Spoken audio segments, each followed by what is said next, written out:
बड़ा घर, चमकती रोशनियों से सजा आंगन और बाहर खड़ी भीड़। सबको लग रहा था कि अब सब कुछ सामान्य हो चुका है। लेकिन अंदर ही अंदर एक ऐसा तूफान उठने वाला था जिसकी आहट तक किसी को नहीं थी। जी हाँ दोस्तों, कुमकुम भाग्य के आने वाले एपिसोड में कहानी लेने वाली है ऐसा मोड़ जिससे घर की नींव तक हिल जाएगी।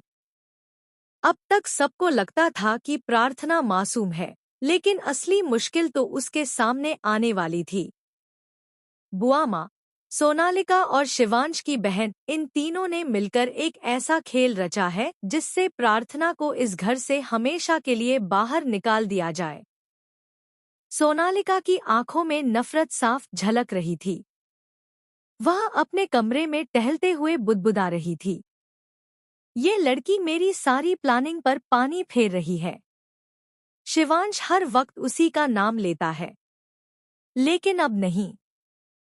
अब मैं इसे धक्के मारकर इस घर से बाहर फेंक दूंगी, चाहे इसके लिए मुझे कोई भी गंदी चाल क्यों न चलनी पड़े। लेकिन दोस्तों, कहानी यहीं खत्म नहीं होती। असली ट्विस्ट तो तब आता है जब रात के सन्नाटे में सोनालिका और बुआ माँ मिलकर प्रार्थना के कमरे की तरफ बढ़ते हैं। दोनों के चेहरों पर एक अजीब सा संतोष था, जैसे आज उनका मिशन पूरा हो जाएगा। उधर कमरे के अंदर एक अलग ही माहौल था। प्रार्थना और शिवांश पहली बार इतने करीब थे। हल्की रोशनी में दोनों के बीच नन्ही सी मुस्कानें और मीठी मीठी बातें हो रही थी। शिवांश ने मजाकिया अंदाज में कहा, अगर तुम मेरे कमरे में सोने वाली हो तो याद रखना, मैं बहुत जोर से खर्राटे लेता हूँ। प्रार्थना हंसते हुए बोली, तो फिर मैं तकिया लेकर तुम्हें मारूंगी। दोनों की मासूम नोकझोंक और बीच बीच में पिघलती नजरें।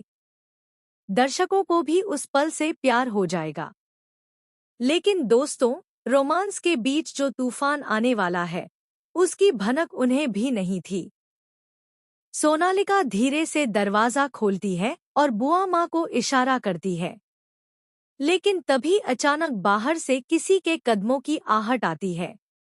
दोनों घबरा जाती हैं। वे दरवाजे के पीछे छिप जाती हैं। सामने से आती है शिवांश की माँ। वह कमरे के पास रुकती है और अंदर झांकती है। सामने शिवांश और प्रार्थना हंसते हुए बैठे हैं। माँ के चेहरे पर हल्की मुस्कान आ जाती है। मेरे बेटे को आखिरकार खुशियाँ मिल रही हैं। यही तो मैं चाहती थी। माँ वहां से चली जाती है, लेकिन बुआ माँ और सोनालिका के चेहरे पर शिकन और भी गहरी हो जाती है। उनका प्लान पहली बार फेल हो गया था, लेकिन सोनालिका के मन में अब और ज्यादा जहर भर चुका था। उसने कसम खा ली, चाहे कुछ भी हो, मैं इस लड़की को चैन से जीने नहीं दूंगी। अब आती है असली परीक्षा, जन्माष्टमी का पर्व। पूरा घर रोशनी से जगमगा रहा है। सब जगह ढोलन गाड़ों की गूंज, रंग बिरंगे फूलों की महक और कान्हा जी की मूर्तियों से सजी थालियां।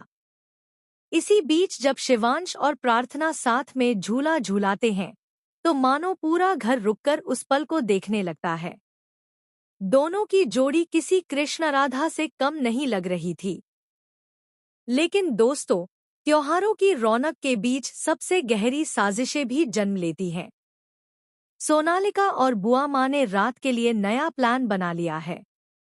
उनका इरादा है कि पूजा खत्म होने के बाद जैसे ही सब सो जाएंगे, वे प्रार्थना को ऐसा फंसाएंगी कि घरवालों को लगे कि वही इस घर की दुश्मन है।